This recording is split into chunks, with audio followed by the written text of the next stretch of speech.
صحیح. اچھا مجھے یہ بتائیے کہ جب ہم نے یہاں اسلام آباد میں پروسیڈنگز ہوتے دیکھی الیکشن ٹریبونل جسٹس جہانگیری صاحب کی عدالت میں، جہانگیری صاحب نے یہ کہا کہ فورنزک کروایا جائے گا اسلام آباد کے حلقوں کے فارم 45 کا، لوکل سطح کے اوپر بھی اگر انٹرنیشنل سطح کے اوپر بھیجنا پڑا فارم 45 کو بھیجا جائے گا، بیان حلفی لیا جائے گا. کسی کا بیان حلفی جھوٹا ثابت ہوا، عدالت سے کسی نے فورجڈ ڈاکومنٹس ٹمپرڈ ڈاکومنٹس دیے تو اس کو جیل بھی بھجوایا جا سکتا ہے. تو آپ یہ جو آپ نے فارم 45 آپ نے مجھے بھی بھجوائے ہیں، یہاں پر سکرین پر ڈسپلے بھی ہو رہے ہیں، کیا آپ یہ بتا سکتے ہیں آپ حلف دینے کے لیے بھی تیار ہیں، ان کا فورنزک کروانے کے لیے بھی کہ یہ درست ہے؟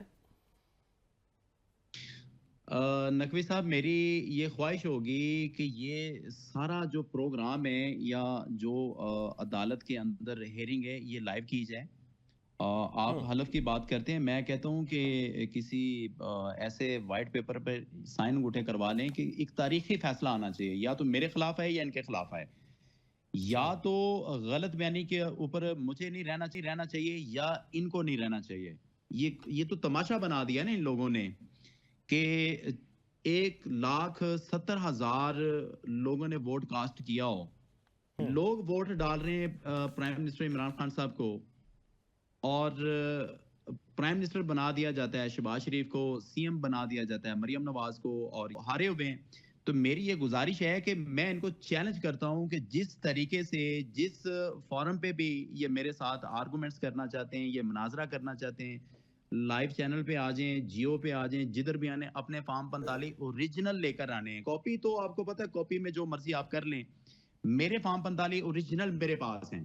صحیح. اور میں آپ کو بتاؤں نقوی صاحب، یہ چوتھی ہیرنگ ہے کہ جب آپ جیت چکے ہیں بقول آپ کے، تو آپ ہر ہیرنگ پہ ٹال مٹول کر رہے ہیں. کبھی آپ ججمنٹس کا سہارا لینے کی کوشش کرتے ہیں کہ اس بنا پہ کیس نہیں بنتا، اس بنا پہ کیس نہیں بنتا. اور بھائی سمپل سی بات ہے، فارم 45 لے کر آ جائیں، اگر آپ صحیح. جیت گئے تو آپ جیت گئے، سمپل. اس میں تو الجبرے کا سوال ہی کوئی نہیں ہے کہ اب 1 مہینے کی تاریخ لے گئے یہ لوگ. مجھے بتائیں، مجھے آج ابھی اس وقت آپ بھی، بلکہ میں نے آپ کو تو فارم 45 دے دیے ہیں، جی. میں آپ کو اوریجنل بھی دے سکتا ہوں، میرے پاس ہیں. میں آپ کو گارنٹی سے بتا رہا ہوں کہ مریم نواز کے پاس اوریجنل فارم 45 نہیں ہے، کنفرم صحیح. بتا رہا ہوں نہیں ہے. اب ان کے پاس 2-3 آپشنز ہیں، میں وہ بھی آپ لوگوں کو بتا دیتا ہوں اور چیلنج کرتا ہوں کہ کر لیں ورکنگ اس کے اوپر بھی جو کر سکتے ہیں. ای سی پی کے پاس ان کے فارم ہے یا باکس کے اندر فارم ہے. اگر ای سی پی سے یہ اوریجنل لے کے آئیں گے تو میں نے ای سی پی کو بھی پارٹی بنایا، وہ کیا لے کر آئے گا. باکس سے نکالیں گے تو وہ بھی یہ نہیں نکال سکتے. ان کے پاس آپشن نہیں ہے، یہ ٹیکنیکلی ڈیلے کر سکتے ہیں، جتنا کر سکتے ہیں کر لیں. وہ پنجابی کی مثال ہے صحیح. نا کہ بکرے کی ماں کب تک خیر منائے گی. کب جی تک خیر منائے گی. مہار شرافت علی، بہت بہت شکریہ، آپ ہمارے ساتھ تھے. لیکن سوال یہ ہے، یہ جس وقت سارا معاملہ شروع ہوا اس کو ہم اول دن سے فالو کر رہے ہیں، اور حکومت اور الیکشن کمیشن آف پاکستان جب انہوں نے دیکھا ٹریبونلز میں کس طریقے سے کارروائی آگے بڑھ رہی ہے، فارم 45 مانگے جا رہے ہیں، حیران کن طور پر 27 مئی کو ایک آرڈیننس جاری کیا گیا جس کے تحت یہ کہا گیا کہ ریٹائرڈ ججز کو بھی لگایا جا سکتا ہے ٹریبونل کے طور پر. یہ معاملہ لاہور ہائی کورٹ چلا گیا. لاہور ہائی کورٹ نے 6 ٹریبونلز اناؤنس کیے تھے. الیکشن کمیشن آف پاکستان نے اس سے انکار کیا. انہوں نے کہا کہ 20 نام بھجوائیں. جسٹس شاہد ملک صاحب سے کہا گیا کہ آپ 3 نام، شہزاد ملک صاحب سے کہا گیا کہ آپ 20 نام بھجوائیں، اس میں سے ہم 6 کو سلیکٹ کریں گے. یہ نہیں کیا گیا. سلمان اکرم راجہ چلے گئے جسٹس شاہد کریم کی عدالت میں. وہاں سے فیصلہ یہ آیا کہ election commission of Pakistan 6 tribunals جن کے نام دیے گئے ہیں chief justice Lahore high court کی طرف سے ان کو اناؤنس کرے، ورنہ وہ اناؤنسڈ تصور ہوں گے. پھر نوٹیفیکیشن آیا اور اب یہ معاملہ پاکستان کی سب سے بڑی عدالت سپریم کورٹ آف پاکستان میں پہنچ گیا، جہاں گزشتہ روز اس کے حوالے سے ایک بینچ تشکیل دیا گیا جس کی سربراہی chief justice of Pakistan justice قاضی فائز عیسیٰ خود کریں گے. جسٹس امین الدین خان، جسٹس جمال خان مندوخیل، جسٹس نعیم اختر افغان اور جسٹس عقیل عباسی اس بینچ میں شامل ہوں گے. کل وہ معاملہ ٹیک اپ ہوگا. کیا جسٹس انوار جو کہ اس حلقے کی پی پی 159 کے کیس کو دیکھ رہے ہیں، کیا ان کا ٹریبونل قائم رہتا ہے، یا پھر پاکستان کی سب سے بڑی عدالت سے کوئی ایسا فیصلہ آتا ہے جس کے تحت وہ ٹریبونل ہی تبدیل ہو جائے جو مریم نواز صاحبہ سے مانگ رہا ہے ان کے فارم 45. یہ کہانی ہے اس وقت جو لاہور میں انفولڈ ہوتی ہوئی نظر آ رہی ہے. بریک لیں گے، بریک کے بعد واپس آئیں گے تو ہمارے ساتھ موجود ہوں گے ثناء اللہ خان، سینئر رپورٹر ہیں، پاکستان کے اکانومی کے معاملات کو دیکھتے ہیں. ہمارے ساتھ حمید اللہ جان آفریدی صاحب جو UIF سے تعلق ہے وہ ہمارے ساتھ موجود ہوں گے، اور ساتھ ہی مزمل اسلم صاحب سے بھی رابطے کی کوشش ہو رہی ہے، بلکہ مزمل اسلم صاحب بھی ہمیں جوائن کر چکے ہیں، فائنانس منسٹر ہیں، مشیر خزانہ ہیں خیبر پختونخوا کے۔ پاکستان کے معاشی معاملات پر بات کرتے ہیں after the break. Welcome back after the break. Pakistan کی معاشی صورتحال پر گفتگو کرنے کے لیے ثناء اللہ خان سینئر رپورٹر ہمارے ساتھ موجود ہیں اسٹوڈیوز میں ہی موجود ہیں حمید اللہ جان آفریدی، اور اسکائپ کے ذریعے ہمیں جوائن کر رہے ہیں مزمل اسلم صاحب، فائنانس منسٹر ہیں، مشیر خزانہ ہیں خیبر پختونخوا کے۔ گفتگو کا آغاز ثناء اللہ خان صاحب آپ سے، یہ بجٹ آ گیا، سب کچھ آ گیا، اب لوگوں کے ہاتھ میں بجلی کے بل کی کاپیاں ہیں، میرے پاس بھی ایک کاپی موجود ہے، اس پہ ایک کلیریفیکیشن بھی آئی ہے۔ یہ بل جو ہے وہ میپکو کا ہے، ملتان الیکٹرک پاور کمپنی، نام اور ایڈریس ہے سردار اویس احمد سن of Sardar Farooq Ahmad Khan, D G Khan کا یہ بل ہے۔ 124 روپے دینے ہیں، 131 روپے آفٹر ڈیو ڈیٹ، 7 روپے جرمانہ لگ جائے گا۔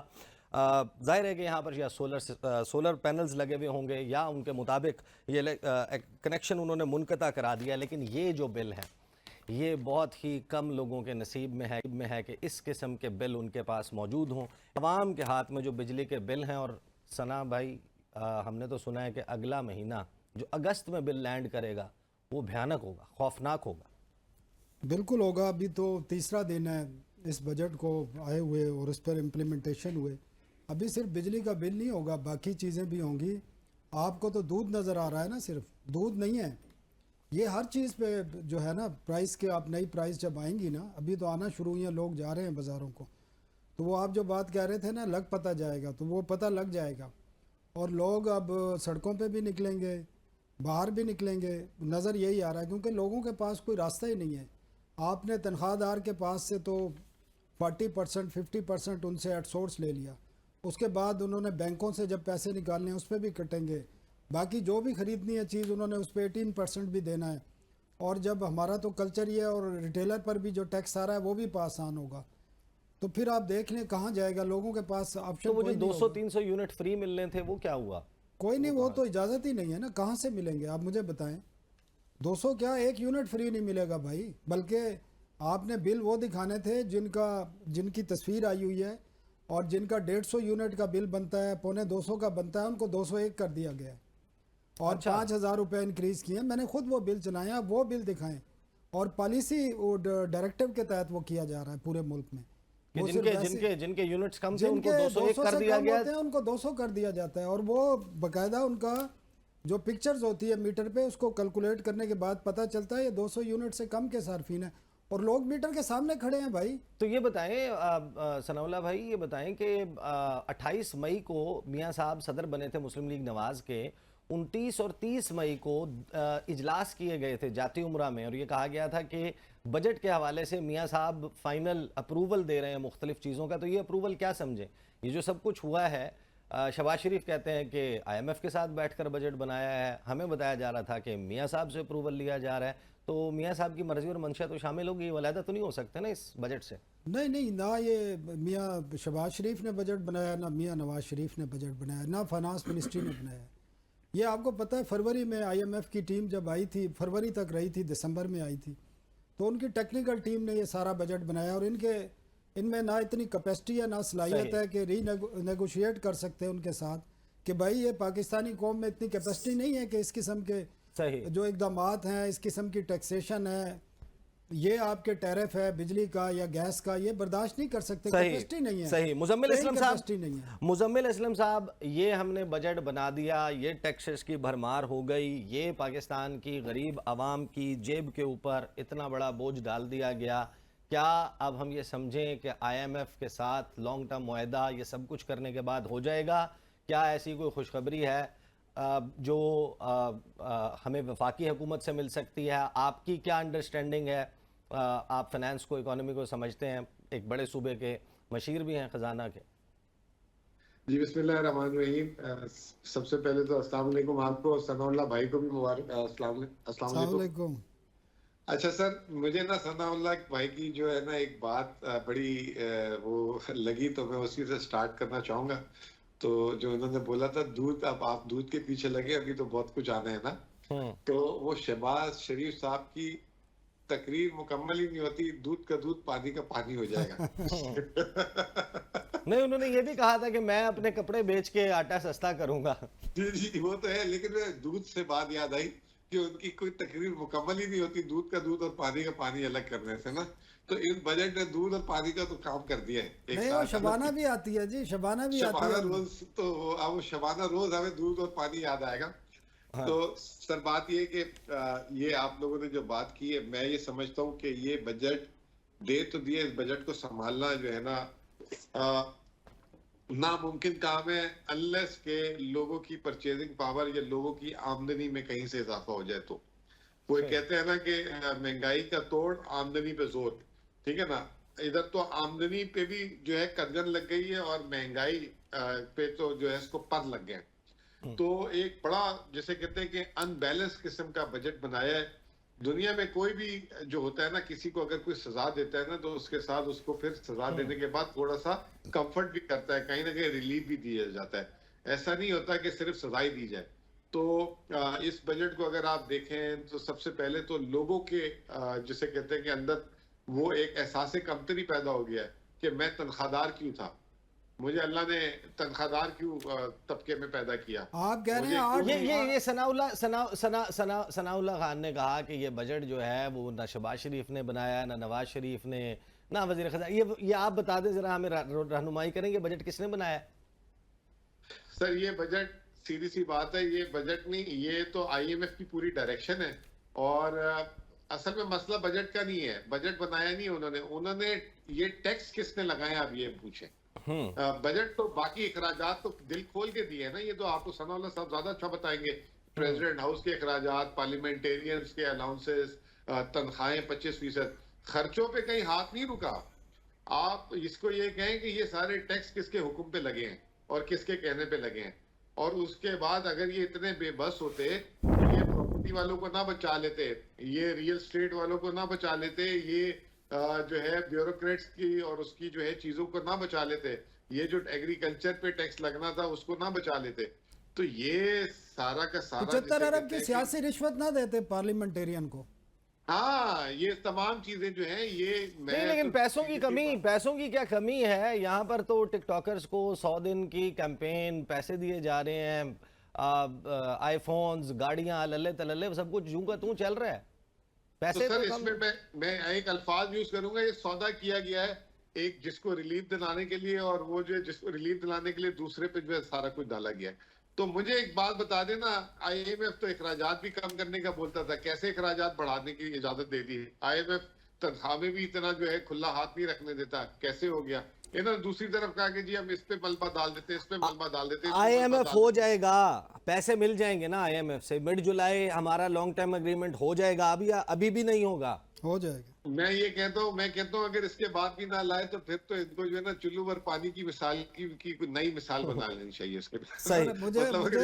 مجھے مزمل بھائی مجھے لگ رہا ہے یہ قوم سے انتقام لیا گیا 8 فروری کا، کہ 8 فروری کو انہوں نے، آپ بالکل ٹھیک کا بات کریں، کہیں نہ میں نے سب سے انتقام لیا ہے انہوں نے، 8 فروری کا انتقام لیا ہے۔ حمید اللہ جان آفریدی صاحب، JUIF، کیا جو بجٹ آ گیا ہے آپ کا، تو بڑا اچھا پی ڈی ایم سیزن 1 میں الیک شلیک تھی، اٹھنا بیٹھنا تھا، سارے معاملات چل رہے تھے، اب آپ حکومت کا حصہ نہیں ہیں، لیکن کیا آپ مکمل طور پر اپوزیشن کا حصہ ہیں؟ اور یہ جو بجٹ آیا ہے، یہ جو بجلی کے بل ہیں، یہ جو مہنگائی کا طوفان ہے، اس میں آپ کی سیاسی جماعت کہاں کھڑی ہے؟ دیکھیں نقوی صاحب، جب تک پاکستان میں فری اور فیئر الیکشن نہیں ہوں گے اور لوگوں کو امپوز کیا جائے گا، بٹھایا جائے گا، اپنی مرضی سے پارٹیوں کو حکومتیں دی جائیں گی، تو یہ رونا اب ساری زندگی روتے رہیں گے۔ یہ انٹرفیئرنس جتنی 2013 سے آئی ہے حکومت کو بنانے میں، پہلے بھی شاید ہوتی ہوگی، 10 15 20 انڈیویژولز کو کمپنسیٹ کیا جاتا ہوگا، ابھی تو جوگ در جوگ پارٹیوں کو اقتدار میں لانے کی باتیں ہوتی ہے۔ آپ نے 2018 دیکھا، آپ نے 2024 دیکھا، اور یہی وجہ تھی کہ JUI نے 2018 میں بھی ایجیٹیٹ کیا اس کے خلاف، اور جتنی پارٹی تھی نیشنل اسمبلی میں ان کو اس وقت بھی کہا گیا کہ یہ بہتر ہے کہ ہم اوت ہی نہ لیں، ہم اقتدار میں جائیں ہی ہیں نا، لیکن اس وقت چلے گئے کہ شاید آگے پھر جا کے کوئی بہتری آ جائے، اور آپ نے 2024 میں بھی دیکھ لیا یہ واحد الیکشن ہے جس میں ایک بھی پولیٹیکل پارٹی، چاہے وہ بڑی پارٹی ہے چاہے وہ چھوٹی پارٹی ہے، ہر بندہ اور ہر پارٹی یہ ماننے پہ اقرار ہے کہ وہ کہتے ہیں کہ جی یہ ریگ ہوا ہے، الیکشن غلط ہوا۔ لیکن اب الیکشن ریگ ہوا ہے، جے یو آئی اس کے اوپر بڑا ووسیفرسلی بات کر رہی ہے، مولانا فضل الرحمان کی ہم گفتگو سن رہے ہیں، آپ لوگ یہ کہہ رہے ہیں کہ یہ فارم 45 کچھ اور ہے، فارم 47 کچھ اور ہے، لیکن آپ سپریم کورٹ میں اڈاپٹ کر لیتے ہیں الیکشن کمیشن آف پاکستان کے وکیل کے آرگومنٹس کہ مخصوص نشستوں پر آپ اس بات کو درست تصور کرتے ہیں جو الیکشن کمیشن کے وکیل سکندر بشیر محمد کہہ رہے ہیں۔ دیکھیں وہ ٹیکنیکل چیز ہے، اس میں ہر پارٹی کی اپنی رائے تو ہو سکتی ہے، اس میں لیکن آپ کے ملک میں دیکھیں، آپ کے ملک میں آپ کا جوڈیشل سسٹم جو ہے نا اس پہ بھی آپ اعتبار نہیں کر سکتے ہیں۔ ایک عدالت نے ایک فیصلہ دیا، اگلا عدالت اگلا فیصلہ دیتا ہے، کوئی یہ ڈٹرمنٹ کرے گا کہ جس عدالت کا فیصلہ غلط ہے اس کی کوئی اکاؤنٹیبلٹی ہے، اس سے کوئی پوچھ گچھ ہے؟ تو جب تک یہ سسٹم ایسے چلتا رہے گا، سر اصل میں معاملہ یہ ہے کہ جب آپ مخصوص نشستیں مانتے ہیں تو لگتا یہ ہے کہ آپ کو امید ہے کہ سسٹم یہی چلے گا اور آپ کی واپسی ہو جائے گی۔ سسٹم تو نہیں چلے گا اس طریقے سے جس طریقے سے چل رہا ہے۔ آپ نے ثناء اللہ بھائی کو سن لیا ہے کہ جو طوفان لوگوں کے اوپر آیا ہے مہنگائی کا، اور یہ انہوں نے بڑا شارٹ کٹ سیکھا ہے کہ ریونیو آپ کا کدھر سے آتا ہے، چلیں جی پر یونٹ بنا دی بجلی کا، لوگ مجبور ہیں انہوں نے یہ لگانی ہے، تو وہ کیلکولیشن کر کے وہاں سے اپنی یہ پیسے جو ہیں پورا کرتے ہیں، جی گیس کا بڑھا دیں، اچھا یہ امپلائڈ ہیں، یہ فکس ان کا ایٹ سورس ڈیڈکٹ ہونا ہے، ان کے پاس کوئی اور راستہ نہیں ہے، چلے جی ان پہ اتنی پرسنٹیج لگا دیں۔ یہ تو ملک چلانے کے طریقے نہیں ہیں، ملک چلانے کے طریقے نہیں ہیں۔ اب ملک چلانے کا طریقہ کیا ہوگا؟ مجھے بریک پہ آج تک مجھے یہ بتائیے جتنے افلاطون یہ امپورٹ کرتے ہیں یہاں بٹھا کے فائنانس منسٹری میں، ان کے پاس اتنی عقل نہیں ہے کہ یار ہم اپنا ٹیکس سرکل کیسے وائڈن کریں، یہ انہی لوگوں کو ٹیکس کرتے رہیں گے جو دیتے رہتے ہیں۔ آج آپ کی انڈسٹری بند ہے، ان میں آپ کی انڈسٹری بند ہو رہی ہے۔ حمید اللہ جان آفریدی صاحب، ان میں عقل نہیں ہے، لیکن اب آپ نے کیا کرنا ہے؟ آپ لوگوں میں تو کہتے ہیں کہ عقل ہے، آپ نے ایگزیکٹلی اس حکومت کے خلاف کسی الائنس کا حصہ بننا ہے یا نہیں؟ مجھے بریک پہ جانا ہے، بریک سے واپس آتے ہیں، میں آپ سے گفتگو شروع کروں گا۔ Welcome back after the break. Hamidullah Jan Afridi صاحب، آپ یہ کہہ رہے ہیں کہ حکومت کو کچھ نہیں پتا کیسے چلانا ہے، بجٹ کیسے بنانا ہے، آپ اس کے مینڈیٹ کے اوپر بھی سوال اٹھا رہے ہیں۔ مولانا فضل الرحمان کے 2 اعتراض تھے، ان 2 اعتراضات کے اوپر صاحبزادہ حامد رضا کل میرے پروگرام میں موجود تھے، انہوں نے کیا کہا وہ سنیے، پھر مجھے آپ کا جواب چاہیے۔ میں یہ چاہ رہا ہوں کہ مولانا نے 2 ایشو بنائے تھے کہ پی ٹی آئی نے ابھی تک کمیٹی نہیں بنائی، 5 رکنی کمیٹی گزشتہ روز بنا دی گئی ہے۔ دوسرا ایشو تھا کہ حامد رضا نہیں مان رہا، حامد رضا مان گیا ہے۔ اب آئیں مولانا، یہ اب آپ بریکنگ دے رہے ہیں ہمیں، آپ کہہ رہے ہیں کہ حامد رضا صاحب اپنے اختلافات ختم کرنے کے لیے مولانا فضل الرحمان سے سائیڈ پہ رکھنے کے لیے تیار ہیں۔ اچھا، ختم نہیں کر رہے، سائیڈ پہ رکھنے کے لیے تیار ہے، یعنی اگر مولانا فضل الرحمان براڈر ایک الائنس کا حصہ بننے کا فیصلہ کرتے ہیں، موسٹ ویلکم۔ یہ بات آپ ذرا کیمرے کی طرف دیکھ کے دوبارہ کہیے۔ موسٹ ویلکم، میں مولانا کو ویلکم کروں گا۔ صحیح۔ Now am waiting for the moment کہ جب جے یو آئی اناؤنس کرے گی کہ ہماری دونوں ریزرویشنز جو کل خود مولانا صاحب نے ایڈریس کی ہیں وہ سیٹل ہو گئی ہیں، کمیٹی بھی بن گئی اور حامد رضا نے بھی official statement they the, so let's move on. اسی سیٹ پر بیٹھے ہوئے تھے حمید اللہ جان صاحب، چیئرمین سنی اتحاد کونسل حامد رضا صاحب، بیسیکلی ایک چیز تو آپ کے علم میں یہ ہوگی کہ آج تک جے یو آئی نے خواہش ظاہر نہیں کی تھی کہ ہمارا کوئی الائنس پی ٹی آئی سے بنے۔ پی ٹی آئی والے جو دوست ہیں وہ 3-4 دفعہ آئے ہیں، مولانا صاحب سے ملے ہیں، انہوں نے وہاں بتایا ہوگا کہ جی ہمیں مل کے آگے جانا چاہیے، اور مولانا صاحب نے اس وقت بھی کہا تھا کہ ہماری اپنی جو مرکزی پریم شورا ہے اس میں یہ بات رکھی جائے گی اور وہاں سے جو بات آئے گی تو اس پہ ہم آگے جا کے عمل کریں گے۔ اب اگر یہ حامد صاحب یہ سمجھتے ہیں کہ مولانا صاحب نے یہ 2 شرط رکھے تھے ان کے سامنے، تو یہ میرے خیال سے یہ صحیح نہیں ہے۔ ایسی کوئی بات نہیں ہوئی ہے کہ مولانا صاحب نے ان کو کہا ہو کہ اگر یہ 2 چیزیں ہو جائیں تو بس ٹھیک ہے میں بات کرنے کے لیے تیار ہوں۔ جب شورا میں سے ان کا دیکھیں، جے یو آئی کا باقی پارٹیوں سے تھوڑا مختلف ہے، باقی پارٹیوں میں ہیڈ آف دا پارٹی ایک بات بتا دیتا ہے اور نیچے سب کو ماننی پڑتی ہے، یہاں پر وہ باقاعدہ رکھا جاتا ہے اور ہر ایک